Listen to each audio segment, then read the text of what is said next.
coaching is so important. It's like this sacred relationship between coachee and coach, and people are butchering it, and it drives me nuts. Welcome to the Measure Success podcast, where we feature top leaders on how they measure success in their business and life. Now, let's learn from their experiences.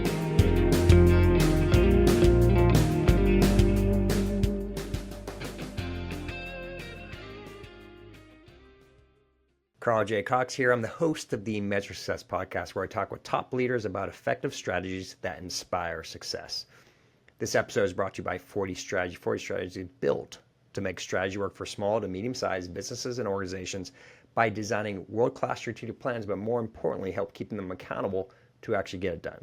To learn more, go to 40strategy.com. We also have our book, Lost at CEO, which was released as an Amazon bestseller. Encourage you to go out. We have some great rates right there. If you want to get the ebook or Kindle, we have it down for 99 cents. And then, of course, you can buy our other versions, and we have it Audible as well. So I encourage you to go out and take a look at that. With that, I'm really excited to have our guest, Zach Carlin. Not your ordinary fellow, as you'll hear in our guest today. He has some awesome stories, and I think we're going to break straight into some of that because that's the fun part, that's the hook. But he has a great story, including what he's getting ready to embark on right now as we speak. So he's a versatile athlete, and we'll learn more about that in a second. Turned successful entrepreneur, excelled professionally in 3 different sports, mastered the art of gym ownership and flipping, and now leads a thriving business consulting firm that specializes in scaling small to medium-sized businesses. Beyond that, he's also provided executive leadership coaching for companies like HP, Salesforce, and Temco, helping leaders navigate complex challenges. Zach, welcome to the Measure Success podcast. Thank you so much for having me, Carl. I'm very excited to be here and very honored. This is a privilege, so I appreciate it. Well, you have done some stuff that none of our other guests, I think, have done so far, and we've had a lot of guests on this show. So let's just get into it, okay? Tell us about fighting. Ooh, you've been involved in fighting, and that's what you got into. That's what you were doing, and tell us a little bit more about that. How did you get into that profession of actually trying to make a living off of it, which is not easy? Yeah, and we're going right into it, huh? So let's go. I from Canada. I'm from a small town in southern Alberta, Canada, and there wasn't much to do. The population of my town was about 900 people, and one of my very first early on mentors was our gym class teacher in high school. And he was a boxing coach as well. So I ended up at a very young age, started learning how to box from him, almost in private. It was a little bit taboo, right? It wasn't that long ago, but it was long ago enough where it was a little taboo, and especially in that small of a town. And I fell in love with it. And of course, as every Canadian does, I came out of the womb with skates on. So I was playing hockey at the time as well. And I had a personal trainer. My parents had sent me to a personal trainer, and my personal trainer was in UFC, or in the mixed martial arts world at the time. And at that time, that was in 2004, I believe. That sport was very different than it is now. It was, talk about taboo. It was, up there with some like XXX, adult entertainment, and then there was like fighting just underneath of that. It was. So it wasn't very supported, but I loved the art of it. I loved martial arts. I was a black belt in karate by the time I was 8, and like I said, I had fell in love with the art of boxing, and so I loved it. But again, it was a little bit taboo in a small town like that, and I was kind of being pushed to play hockey. So I kind of had more. I want to say I didn't really know who I was. I didn't think I fit in, right? Because everybody played hockey, or everybody was on farms or farm kids or whatever it was, and I was somewhere in the middle. I didn't really fit in. So I ended up using that kind of as an excuse to make some bad decisions. When I was about 17 years old now, that's about 2006 now, it's 2005 or 6. And I got into drugs and partying too much, not focusing on making anything good of myself, really. And now when I talk about it, I don't have any excuse other than it was my form of escapism. And but I always still had the love for the sport, the art of martial arts and boxing and combat. And so that was always kind of the thing that just kept me teetering, making some good, at least I was staying in shape, and at least I was eating right. And at least I was, had some good mentors and good people around me. But after high school, I fell completely off the deep end because I had lost all that. So I was actually homeless for a better part of, I can't remember exactly how long it was, but it was probably 5 or 6 months. I didn't have anywhere to live. And, but what got me out of it was I had another boxing coach, and his name was Gord. Still to this day, never learned his last name, didn't care to. His name was Gord. And if you've ever seen him, I don't know if he's still around, I don't know if he's still alive, but if you did ever see him, it would fit. Like, Gord's perfect. And I was sleeping in one of those horizontal kind of tube slides back in the day, with the wood everywhere in playgrounds when kids would still get splinters and falling rocks and that kind of thing. And I was laying in, it was yellow, and I was laying on my back in it, and I had my legs hanging out of it, and he comes walking up and he kicks me really hard in the calf. And if everybody's been kicked in the calf before, that stinger right below the knee, it hurts. So that always stuck out to me. It's not a huge substantial moment, but it always stuck out to me. And he's like, man, like, you're like, I see all this potential just rotting here. Like, what are you doing, man? And he gave me 2 pieces of advice, and one I hadn't really talked about a ton until recently because I didn't give it the relevance. But the one main piece of advice he gave me is just, man, you're looking at this like you don't have to climb the mountain right now. You don't have to get to the top right now. Just go buy a shirt. Your shirt's disgusting. You want to get a job? Let's just start with getting you a shirt and feeding you. So we went and bought a shirt. But the other thing he said that, again, it was really until recently where I really conceptualized it and then kind of packaged it in a way that we could use it in really any part of your life is, man, you have to start intentionally taking responsibility for everything. Now, we've heard that a lot, so we kind of get numb to it, especially from our parents. You got to take responsibility for this. And if you have a boss or a mentor, you got to take responsibility. Wife or husband, whatever, anybody. So we don't really understand what that means, what it really means. But intentionally taking responsibility, that's what made it powerful, is intentionally. Having intention behind taking responsibility. So that means I started to look at everything and intentionally, how could I have changed the outcome? How could I improve the outcome? How could I have played my part better in this situation? Even if it wasn't obvious, even if it was 98% not my fault, where's that 2%? And how can I use that to improve? So that was kind of the big piece, those 2 big pieces of advice was buy a shirt and intentionally take responsibility. And that's what I did. And then I ended up getting a job at a pool in Claresholm. And then what got me out of that life was martial arts, was the fighting, because that's where I spent my time after that. I got back focused, obsessed with the art, right? And there was a new school that had opened up, not like a martial arts school that had opened up fairly close to me, a little bit closer. The closest city was about an hour away. This one was a little bit closer. It was about 40 minutes. So I joined the gym. It's called Knuckles. And that's what really gave me the outlet to refocus myself, to get out of making those poor decisions.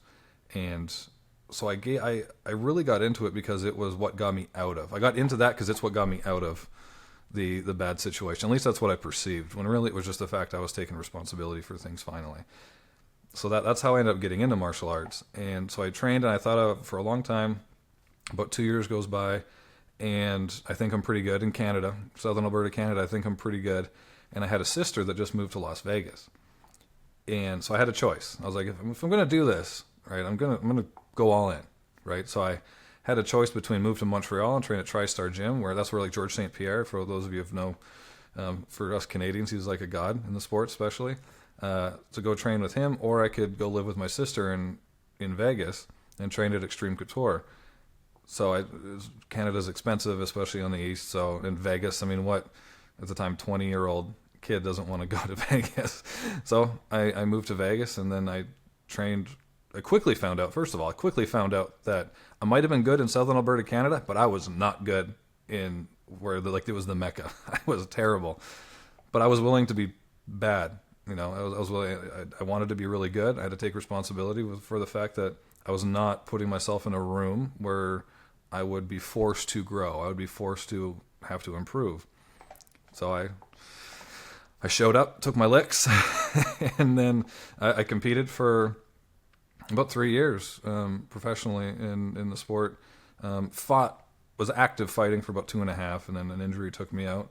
But yeah, it was a great experience. I would not recommend it. I have had people ask me since then, not recently, but years ago, I'd have people ask me like, "Hey, I have a kid," or "Hey, I want to get into the sport. How do I do it? Like, what should I do?" And I'm like, "Don't, don't. Do you have other passions? Do you have other things? Like, how did you do in school? Do you have other stuff? Like, is there like, what's the backstory? Why are you passionate about this? And if you're not 1,000%, that's what I want to do. Like, I dream. I go to bed thinking about being a world champion. I wake up thinking about being a world champion. Everything I eat is in preparation. Everything how I take care of myself, people in my circle, it's all to prepare myself to be really good at this. And if that's not what you're doing and not what you're willing to do, just mosey on. Find something else, right? So that's it was. But again, the lessons that I learned, I would never go back. I would never go back and change it. The lessons I learned from doing that. That little last thought you had there. Remember Karate Kid, the original one, and that concept of getting if you be all in or don't be all in, but being between gets squished like a grape, right? And that is when you go into something is intense, especially back in those days. That's when it was much more raw, right? Than people remember, right? What we see in today's day, and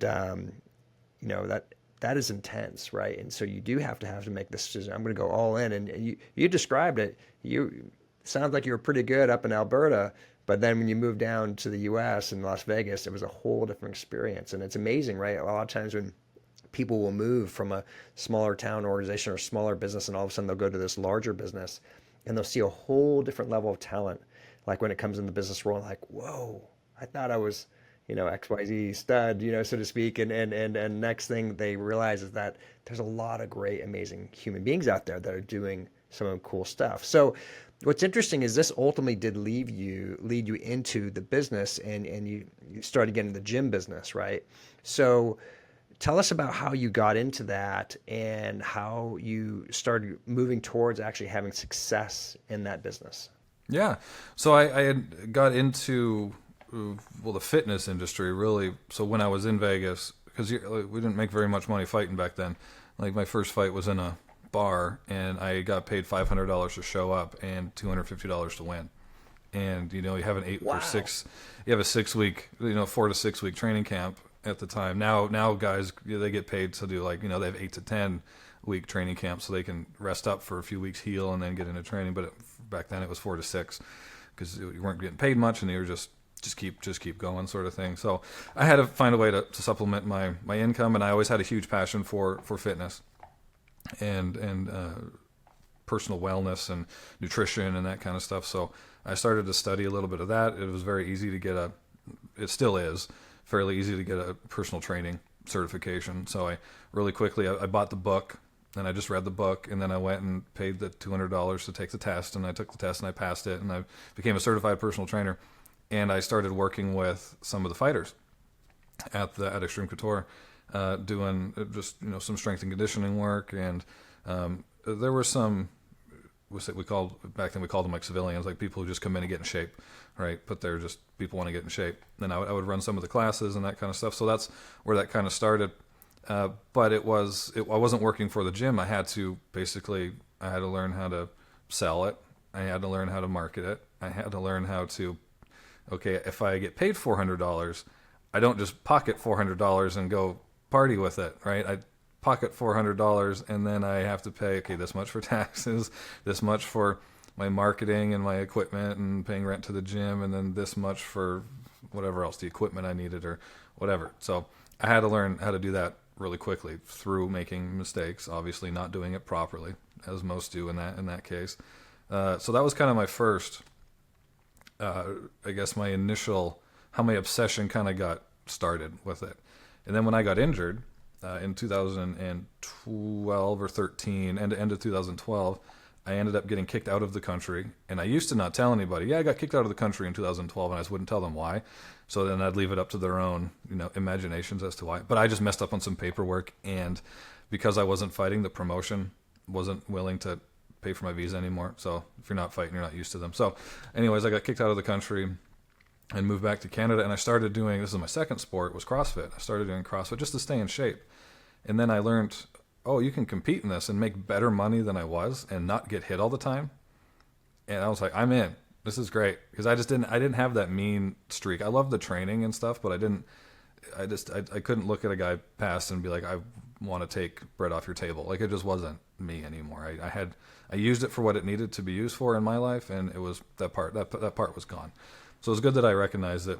So anyways, I got into CrossFit, but again, the gym I wanted to go to is about an hour away, and they saw that, I knew how to train people. I understood, fitness. I understood health. I understood how to do evaluations on people and that kind of thing. So they're like, are you looking for work or anything like that? I'm like, sure. Yeah, why not?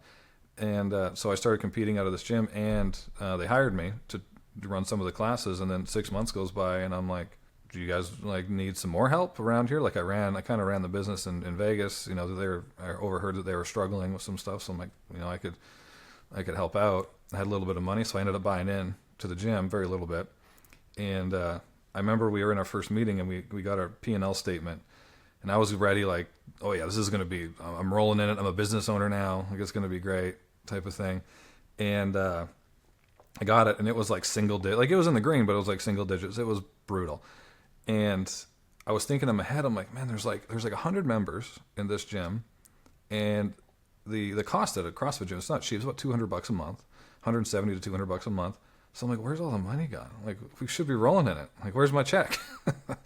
And I quickly learned that there's a lot more to it. Similar learning curve as I was talking about before. I get paid $400. It goes other places.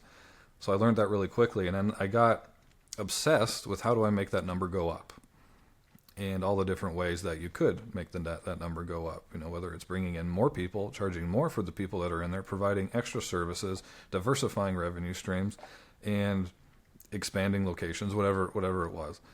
So I got obsessed with that. And then when I started competing full time in CrossFit, I was working out 3 times a day, 5-6 days a week. So when I wasn't training, like, this is what my coaches would say: when you're not training, you're just nothing. Like, don't do anything. Like, you can't, like, don't expel any calories. Just, you're either recovering, stretching, massage therapy, soft tissue work, chiropractor, or you're training. That's everything else. Just chill out.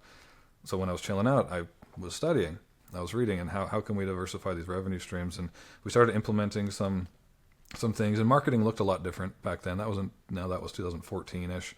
Marketing looked a lot different. Ad spends were a little bit different, right? Groupons was kind of like the new thing back then. So wow, yeah, that's a little flash in the right, and it really wasn't that long ago. That's how fast things move, right? But it wasn't, like we literally were still putting up posters, and even flyers are still today can work for certain things, right? You have to do a ton of volume of it, and that's fine. But that the marketing was a little bit different back then. So we do different types of trials. How do we package things? Going after strategic partnerships. So I would get sponsors from like supplement companies, and we would do have to come up with some kind of partnership contract where we could sell their products in there and bundle them with some of our other services that we do. But I would try all these things, and also like hiring good coaches, and how to learn that the hard way, how to hire good people, how to not hire good people. Probably learned that more than anything at first. And we ended up going from doing about 40, I think 45,000 a month, and then we were breaking the 6 figures a month about 6 months. In about a 6-month period, we went from 45 to about a little over 100 in there, and it was just from providing a better service, bringing in the right type of coaches and the right people, focusing on the experience in the gym, right, for the consumers, for the customers or clients, and just being strategic with diversifying revenue streams. Because when you're looking at a brick and mortar in the fitness industry, when you're looking at a brick and mortar, every square foot matters, and it's revenue per square foot is really what you look at when you're thinking of in a fitness brick and mortar. It's not really how can I utilize every square foot. It's just how can I maximize my revenue per square foot. We kind of created a lot of those processes and systems, and then I ended up moving to the other side of the city, and it was kind of my time to move on, and I was ready to kind of do my own thing. So I bought 2 other gyms and did the same thing. And ended up, one was called Infinity 5 Fitness, the other one was 956. CrossFit 956, and those ended up doing very well. Exited those and went to another one called Bedrock, opened up Bedrock, and did that a few more times. And I just kind of had this system that seemed to work, right? And it didn't help that I was getting kind of big in Canada too, in that sport, right? Like I was on, if there's any Canadians listening, I don't know if you're aware, but it's kind of like our version of Dick's Sporting Goods. It's called Sport Check. I don't know if you've heard of it.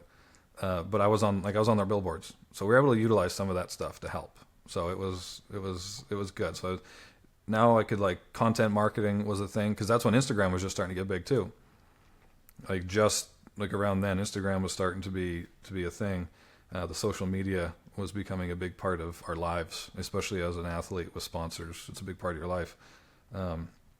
So like having to figure that out too and utilize that, and it wasn't as tricky those days before. It was just, if you're just consistent on it, you're fine, right? If you post cool stuff, it's fine. Now there's nuances, but to figure that out. But it was how do I say this? It was very straightforward, but you had to be willing to test. You had to be willing to fail, and you had to create mechanisms and feedback loops in order to learn from the failure. Because failing just for the sake of failing still just means a failure at that point. But if you fail for the sake of learning and experimenting, and then how do I take that information that I got from the experiment and then utilize it to improve? So it wasn't so much just being willing to fail and suck at stuff. It was creating the processes to utilize the information I got when I did. That was really what separated growing slowly and then growing quickly, was creating those types of feedback loops. When I tried this type of marketing, okay, that didn't work. Now, what's the decisions I need to make? How do I take that information and then make a decision and implement something different and improve upon it? Again, it goes back to the intentionality. Fail with intention. So Zach, I'm curious about that. And let's say in an example of you're trying different advertising opportunities or different ways of greeting or whatever it might be. How often would you change that tactic when you saw it was or wasn't working? Well, that was the nice thing about when people are in front of you. That's the thing I'm going to say back then, when there's still a lot of brick and mortar gyms, but your feedback's right in front of you, and now, right? And especially in boutique gyms, like you might get, if you have 200 members, like you're doing okay. Like you're doing pretty good. If you have 300 to 400 members, like you're ready for another location or to expand. So you got feedback right away, right? And the key is, when you have tight-knit communities like that, is to not get feedback from the same people all the time. Get feedback from the new members that are coming in that came from another gym or haven't been in a gym before, or, I don't have as much gym experience. And this is relevant for anything else. If you run a hardware store, if people have never walked into a hardware, get feedback from them too. How easy was it to find things? Don't get feedback from the guy that's been in your store for the 10,000th time, right? A little bit of bias. Like, no, I know exactly where all this stuff is. It's like, okay, well, that doesn't help me. So it was creating those, your question was how often. It really depended on the feedback. But the thing is getting the feedback from the right places. And if it was something that could make a perceived immediate positive gain with very little negative side effects, then we would just do it right away. But if it was something that we would have to get more people involved in and could have a possibly bigger negative effect on the business, then we waited much longer, because you needed more data to be sure of the decision that you were making, right? So it really kind of depended. Some decisions was like, well, that one sucked. We made the decision yesterday, and it's the next day, and you're like, well, that was stupid. And then we're like, okay, do something else. But then there are some that you had to, again, you needed more data in order to do it, and you needed more of a plan, more of a strategy. So Zach, I'm curious. One of the things we talk about is this kind of concept of, it's a little esoteric, but it's, what is your campus visit? What we mean by that is, what is the most important thing in engaging a new client or customer that's going to get them to be, basically have the most likelihood of becoming a client? In the gym business, what did you find? What was that campus visit? What was that most important thing that, if this was done well, you knew the likelihood of them staying and becoming a member was high? Finding out why they're there and not taking their initial answer as the answer. Because that's the thing in fitness. And when I because later on, like I ran, so there's 5 gyms that I flipped. I opened up another big performance center along with a fitness equipment company. And then when we sold that off, so we scaled that from 1.8 to just over 20 million in about 3 years. And then when I moved to Vegas and I started my last agency, we started out with, we're kind of doing like health coaching and life coaching and that kind of thing. I worked with some pretty cool people.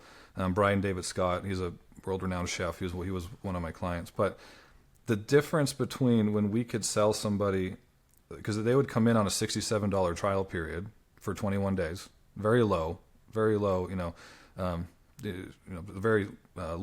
friction point to come in at, and then we'd sell them on a 5-figure fitness program or health program, right? So the difference between the ones that didn't do it and did do it, or the ones that would come into my brick and mortar fitness facility, boutique fitness facility, was were we able to find out why they are actually there? And then were we able to paint them a picture of what it will look like when they achieve it? And then do we have the trust that we're the ones that will guide them there, right? So, and this is I will say this until probably the day I die, unless I'm proved wrong. But my experience, and we're talking sales right now specifically, but my experience in fitness health sales made every other sales I've ever done seem so easy. Because you're selling the possibility that if they do all of this work, they might get the result that they want. Because you can't guarantee anything in fitness. Everyone's biology is so different. Like I can't, like you might have an autoimmune disease I don't know about, and like you're not going to lose the weight. You're just not going to, or you're not going to achieve whatever, whether it's losing weight or just get healthy or whatever it is. You're not going to be able to run the marathon, right? So, but if you could bring them into a gym, get them comfortable, and build the trust, right? Build rapport, build trust, and get them to open up about why they're actually there. Because people will come and be like, I want to lose 10 pounds. How many people are going to pay $300 a month or $10,000 for a 6-month program to lose 10 pounds? There's not a lot. But why? What is that going to do for your life? How is that going to benefit you? What is that going to give you? Well, it's going to make me feel more comfortable when I go to the beach. Or do you have a vacation planned, or is there a reason that this is a pain point for you? Like, did you go to the beach before and you felt uncomfortable? Like, why is that the first thing you said to me? Right? And obviously, you'd ask it a little bit softer than what I am right now. It's just an example. But find out what that actually is. And if you can get them so they trust you, and so that you give them you're kind of getting them out of their own way. Right? Because again, they're not going to show up and bust their butt in a gym and eat healthier just to lose 10 pounds. But they will to live a perceived life that they could live if they achieve the goal. So if you can get them there, then you've got them. Now, if you can fulfill on that and stay consistent, you have them for life. That's where most fall short. Right. Yep. No, I love what you're saying there.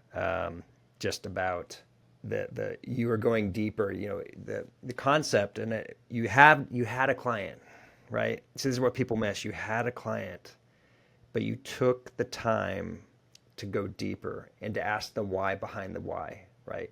Why they're really there. And then I love that next part. What does your vision of the future look like, right? That's the first thing we do when we work with strategic planning. Is like, hey, where are we trying to go? What do you see yourself 3, 5, 10 years from now, right? And then you could figure out how to get there. And then the beauty in fitness, because you can see things usually faster, and you know this, right? Way better than I do. Right? If you consistently work out a few days a week, you're going to get tone if you consistently do it in a relatively quick period. So you're going to get those quick early wins. You get people past the soreness, right? And then you keep them accountable. They can really start hitting their goals relatively fast.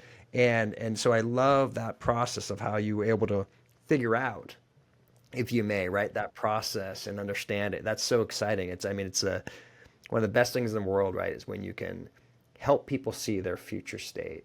Mm-hmm. When you start solving problems that they didn't even know were problems. Oh, yes. Like you get people that come in like, I just feel like crap. My self-confidence is down and all this kind of stuff. And then you dive a little bit deeper. And I mean, it's true what they say, and some fitness professionals, you're more like therapists than you are fitness professionals, but like they're unhappy with whether they're unhappy in their marriage, they're unhappy in their work, and then the side effect, the symptom of all of that is that they're out of shape and they're unhealthy now, and they feel like crap about themselves. That's a symptom of what is actually going on. So if you can help them, build confidence, if you can help them just feel better about themselves, be more willing to put themselves out there, they start to communicate better. They start to, have conversations they wouldn't have. Other words, they start making more bold decisions, they start getting out more, they start meeting different people. So you're giving them more, and you're solving problems that they didn't even know were there, and you're opening up opportunities that they weren't even looking for. And that's one thing I loved about the fitness, and that's in a lot of things too. Even if I used to do sales coaching, and even in sales coaching, I'm not just selling them on the possibility that they can sell more, right? I'm selling them on the, okay, when you do have the money, I can go on more trips with my family. I can provide this for my family, or I can go back to school and do this, or I can build my own business at this point, right? It's never, I'm not going to say never, but it's usually never like the first thing. It's never face value. There's something deeper. Like humans are intricate beings, and we all have a different map, right? And we all have these different things that we're kind of running from almost. But so now let's talk about present day, and you are getting ready to embark on something really bold. You are getting ready. You are selling in process, and as this will be released, you'll be well on your way to a whole new vision and mission. Tell us about what you're doing next. Yeah, so by the time this gets released, right now, as those of you that are listening or watching, I'll probably be somewhere by Vermont, I think. But so with our company now, Summit Chasers Network, one of the big things that we focus on with entrepreneurs is the fact that you can go out and live the life that you want to live. You can focus on passion projects. You can do the fun things and run a successful business. And I love homegrown, family-owned, local businesses. So what we're going to do, so it's kind of a two-parter. We're trying to prove that we can do it, and it can be done, and we're selling everything. And we bought 2 Jeeps, one of which is a diesel, so it can pull a trailer really easy. So we bought 2 Jeeps and a camper trailer. We have 4 dogs, by the way, and we're going to travel around the U.S. and we're going to meet up with and probably camp on the grounds of a lot of these small businesses. There's farms, wineries, breweries, all these types of businesses, because there's a cool program. It's called Harvest Host out there, and you can go, businesses can become a part of it, and then you can go on. It's $80 a year. You can go on it, and you can sign up to stay on their house. It's called boondocking. It's like dry camping, just don't have any hookups, and you can go and stay on their property for a night, and we are going to document the whole thing, interview them, highlight their business, and really highlight again those entrepreneurs and business owners that are really keeping the country going. And so we're going to do that for about 5 or 6 months. It's going to be fun. I mean, adventure. No, I think it's an amazing adventure. Exactly, you're heading into, and I just recently drove across the country this last summer, the previous summer in 2023, and it was. You see so much when you drive through places, right? You get that local, and exactly what we do is working with small to medium-sized businesses. You realize how many small towns there are, right? Where there's these businesses that are critical, right, to that small town or the small city that they're located in, and then you see the impact, right, when a large company comes in or comes out, right, on that particular industry, and how well people survive or not, how much they're supporting or not. And I think it's a great calling to, so many people don't have the education that you have, right, of done it multiple times, right? You've been with a company, you've grown multiple times. As a consultant, you helped grow multiple different companies, and you will be able to give them, because often for many people, it's their first or second go, right? And as an entrepreneur, they know their thing, but they don't necessarily know working on the business. They just know working in the business, right? And so when we can help give them those insights and they're open to learning, right? That's the thing, Zach. Like, I mean, so let's go back to your gym days, or maybe even clients that you've had recently. How easy it is to help somebody who isn't a learner? That already knows everything? Yeah. It's very difficult. Those ones are fun for me, though. Those ones are fun because now I have a problem before the problem. Because I have to open them up that they are, I won't say they're the problem, but they are the thing holding the train back. And that's what, so part of our method, it's this, we call it, it's the SUMMIT method, and it's a fun acronym, but the S in SUMMIT it stands for start with you. So that's you as the business owner. You're the one that's, whether you're the indicator of whether it's going to succeed or not, especially in the smaller to medium-sized businesses, right? Because you can't just be replaced. Because first of all, a lot of things in your head, right, which shouldn't be, but a lot of it's in your head, and then it's the company's a lot of time attached to your name. So if you remove you from the equation, there's nothing left, and no one wants to run the business. No one wants to do what you're doing. So we have to focus on them first. And a lot of times where you start is realizing that their cup is not full.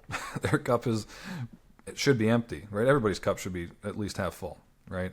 But that's the fun part, because you get to do, and that's why the term coaching has been, I don't know, actually I'd like to get your take on this. The term coaching has been so overused. Everyone's a coach these days.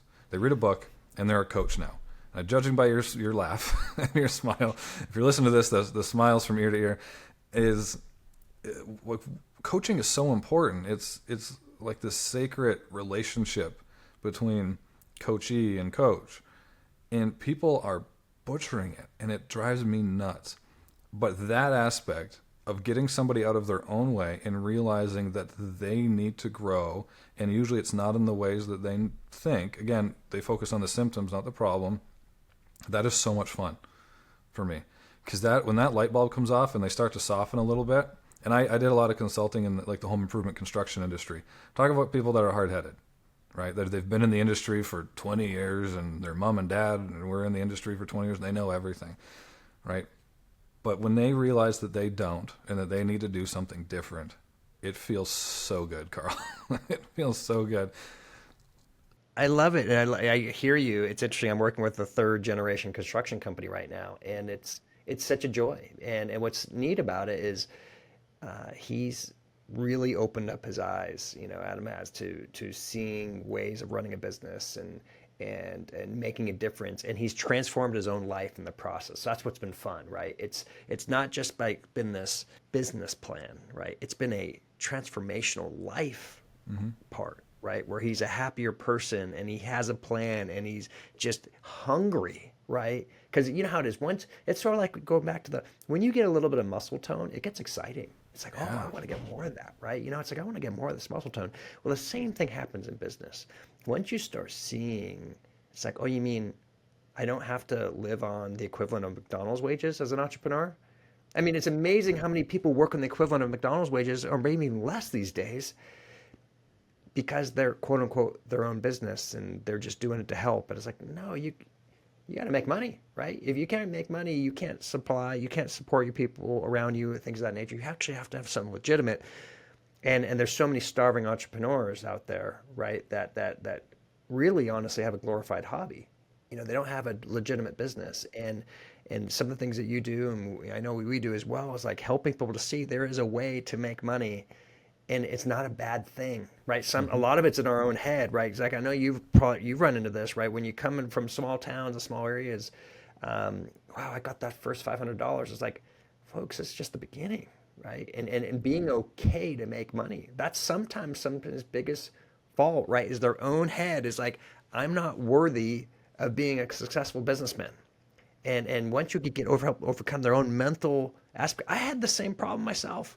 I had it for a long time. I was like, oh, I can't do this. I can't do this, different things. And I remember reading a couple books, Business Brilliant, in particular by Louis Schiff. And it was like, it blew me away, because all of a sudden I realized all of these, I'll call them middle-class values, were telling a lie on your opportunity of where you can go. And it was like, whoa, I need to change. I'm like, if I want to have a better opportunity, I can't think the same way that we've been ingrained to I've been taught. And I just clarify, I didn't start out in middle class. I started out with no class, so to speak. I was on free and reduced lunching. I did not have much growing up. And so it's super fascinating. We got 3 minutes to go on 3 quick things, okay? Today, how do you measure success in your business? Oh, in my business particularly? That one's pretty simple, I think, and probably get the same answer a lot, but it's feedback from our clients. That's super simple. And again, it's intentionally creating constant feedback loops. Even if we think that things are going great, I want to get the feedback, and I want to I want honest feedback. I want them to be as hard on us as possible in creating those feedback loops. So I think that has to be the biggest one. We could do money, we could do all that kind of stuff, and eventually we want to judge the success by how many businesses that we were able to put in the green and able to, prosper long term. I don't care if they do have a great month or a great year. I want them to be great 10 years from now. I want to be able to call them up and be like, how's it going? It's like, I'm a billionaire now, or whatever they want to do. So I think that is that's going to be the biggest measure of success, is the impact, the positive impact that you're having, and is it in line with the mission that you set out to achieve? So Zach, I'm curious now, you are doing something which usually messes people up. You're going on a long road trip. And what habits are you, and I know you're still in good shape. I think you're still a fitness junkie, right? So what are you going to do to maintain good habits as you're traveling for 5 months? Systems. I mean, that these are boring answers. I'm sorry, but it's systems, and here's a shameless plug, but that's one thing that we do with companies is we come in and we document all their SOPs and identify leaks and opportunities for them and create trainings and onboarding processes for them. We have to do the same thing with this. Okay, we have limited space now. We have limited resources. We need to create systems. So one of those systems is we have 4 dogs, 2 of which are a year old. We have to create a process and a system where we tire them out 2 or 3 times a day. So I'm going to have to get up and run with them every morning, and then I come back and create a routine. So we're going to have to intentionally, and I'm going to use this word a lot, intentionally create systems to stay in shape, tire the dogs out so we can focus, and make sure that we're able to function at hopefully a higher resonation than we are right now. And one of my favorite last questions is, how do you now measure success in your personal life? See, it's funny because I was on a podcast early this morning and they asked a similar question. And if I had to say, how do I measure success right now in my personal life, it would be how many people answer the phone when I call them, friends that answer the phone when I call them. Or acquaintances, like how many people see it's me and they answer the phone. But I think long term, the ultimate measure of success for me is how many people show up to my funeral grateful, and I think that's the biggest one for me. But it's how many people answer the phone when they see it's me, and then how many people show up to my funeral grateful. I think those are wonderful. Both of those answers are wonderful. I really do. And it's interesting today. The old days, right? You and I remember the old days. Old days. Phone rang and you couldn't just put it on mute. It kept ringing. You had to pick it up or hope somebody would stop hanging up. But in today's day, if somebody connects with you, they want to talk with you, right? And they know you're calling for a reason. But in the end game, you nailed it, right? All the stuff we're doing doesn't matter if we don't have an impact on people's lives, and those who have an impact on people's lives are going to come to your end day, right? And so I think that's super amazing part. All right, Zach, how can people connect, learn more about you and the Summit Chasers? So we have a YouTube channel. So our business side of the YouTube channel is going to be Summit Chasers Productions. That's where our podcasts and all our fun stuff that we're doing over there for businesses are over there. And then where we're going to be documenting our fun adventures and all these things that we're doing with businesses and the trailer life and all that stuff. It'll be on a separate YouTube channel. By the time this comes out, it'll be live with lots of content on it, but it'll be Summit Chasers Life. But if you want to just talk and see what we do, see how we can help you. I love talking to people, love connecting with people. LinkedIn's probably the best place to find me, just Zach Carlin on LinkedIn. Last question. What's a book you recommend for the audience? You're gonna like this one, but I think it's good strategy, bad strategy. And I can't remember the author's name. But sorry, what's his name? It's Ramelt. Yeah. Ramelt, right. I've read that book 4 or 5 times, and that opened my eyes so much to, because strategy to me was just, I'm just going to set some goals, right? But that book really helped me change, and also how I work with people too, change my perception of what is strategy and what should it be used for, and how do you, putting the guiding policies or principles in place and creating coherent action plans and that kind of stuff. So that book was, and I'm not just saying that because I'm on this podcast. I genuinely have read that book 5 times and love it. So. No, it is a fantastic book for those. It's in my top 10 strategy books that I recommend. So it's definitely a great book. Zach, it's been a pleasure to have you on. Your stories of where you came from, being homeless, being a fighter, going through to how you end up learning how to become a successful person in the gym, transferring that, how to help out small to medium-sized businesses. I think it's a wonderful story. I'm really proud of you that you've been able to get to where you are. Super excited to hear about. I want to get a phone call when you're in the middle of somewhere. You're like, hey, Carl, I'll answer the call, Zach. Okay, you give me a call. I'm going to answer it. Beautiful. Can't wait to hear from you. And we'd like to say to everybody else, so thank you once again, Zach, for being on the podcast. And to everyone else who's listening, we hope you've enjoyed this. We hope you go out and, we get great people like Zach on the show. Go out, rate our show. That's why we continue to get the great guests that we get on a consistent basis. And as I always like to say, wishing you the very best and measuring your success. Have a great day. Thanks for listening to the Measure Success podcast. We'll see you again next time to learn from the best. Remember to subscribe now to get future episodes.